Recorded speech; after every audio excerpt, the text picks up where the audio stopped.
Nom Mohamed, prénom Stanislas, âge entre 18 et 65 ans. Je suis réalisateur et illustrateur, mais surtout réalisateur.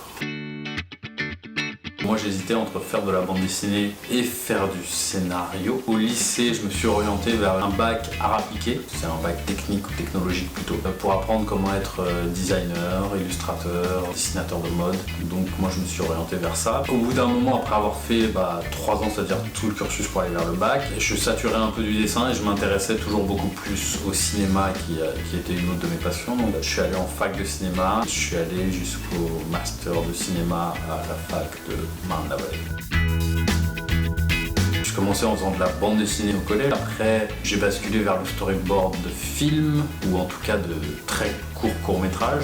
Après, j'en ai fait aussi pour de l'animation. J'ai fait du storyboard en entreprise pour leur montrer comment on va utiliser du motion design dans leurs vidéos. J'ai fait du storyboard un peu dans toutes les plateformes plutôt possible.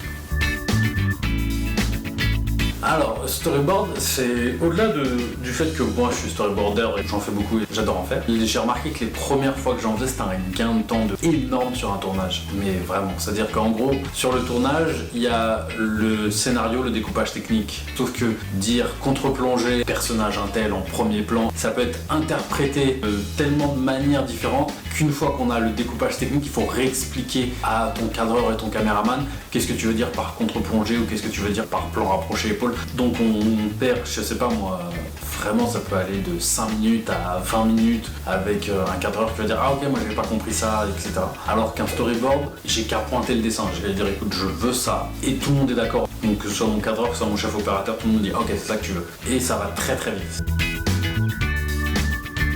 Alors ça dépend. La majorité du temps, j'écris le scénario, je fais un storyboard et je fais un découpage technique. Mais ça peut m'arriver que pour certains films, je fasse le storyboard, j'écrive le scénario après et après je fasse le découpage technique. C'est-à-dire que le storyboard, comme je pense très visuellement, c'est la manière la plus rapide d'avoir le film.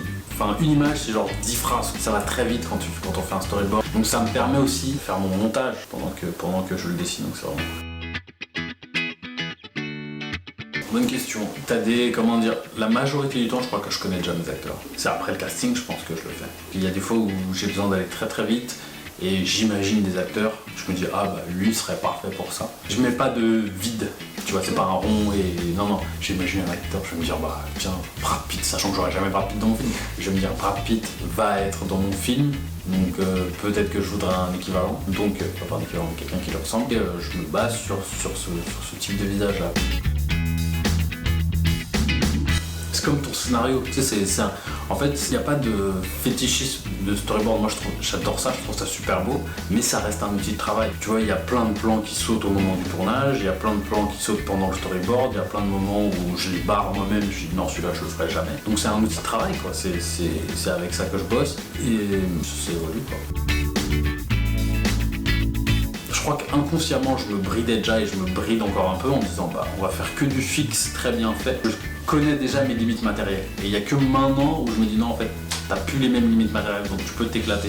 Par contre, quand tu regardes sur mon storyboard, mon plan final, c'est un très court plan d'ensemble, alors que dans mon court-métrage, c'est un énorme plan d'ensemble. Parce qu'on découvrait le drone, quoi. Je crois que je me bride immédiatement avant de le mettre sur storyboard.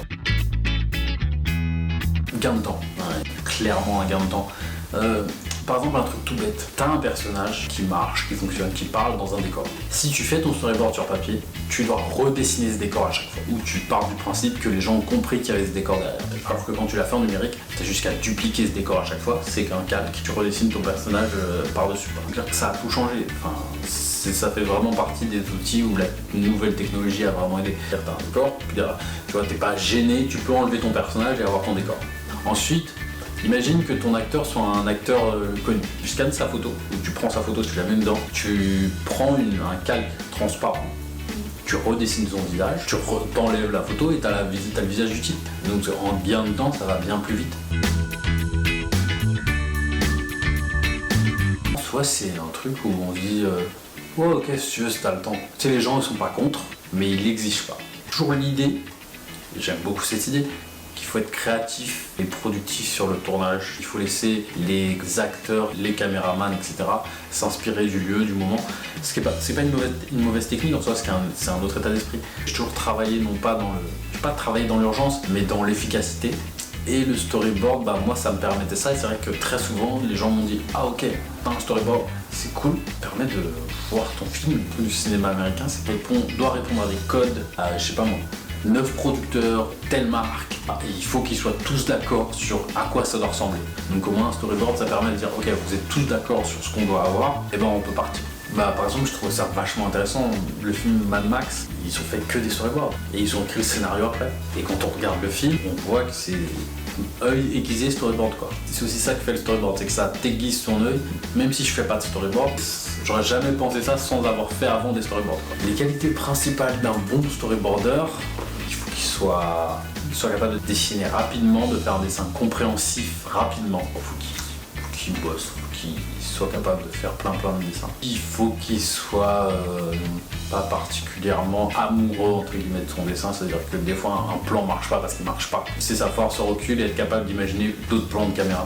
Et puis il faut comprendre aussi l'atmosphère du film. Pour les personnes qui veulent devenir storyboarder, déjà ça peut être très simple. C'est-à-dire qu'en gros, tu peux faire un storyboard avec rien. T'es pas obligé d'être un très bon dessinateur. Tu peux faire, tu vois, le bonhomme rond avec les 2 bras, les 2 jambes, tu vois. Je dis, écoute, c'est simple, moi mon storyboard, c'est, je sais pas dessiner. Tu fais 2 bras, 2 jambes, 2 yeux. Si c'est un garçon, tu dis, je sais pas, moi, tu lui fais des cheveux en pique. Et si c'est une fille, tu fais des cheveux longs. C'est vraiment histoire que faut vraiment que ce soit juste compréhensif par tout le monde. C'est pas obligé que ce soit beau, juste compréhensif.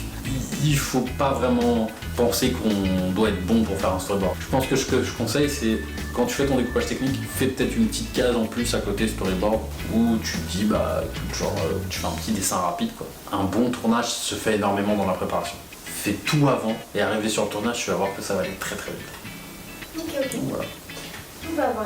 Merci d'avoir répondu à mes questions. Avec plaisir. Pour la deuxième fois. Pour la deuxième fois.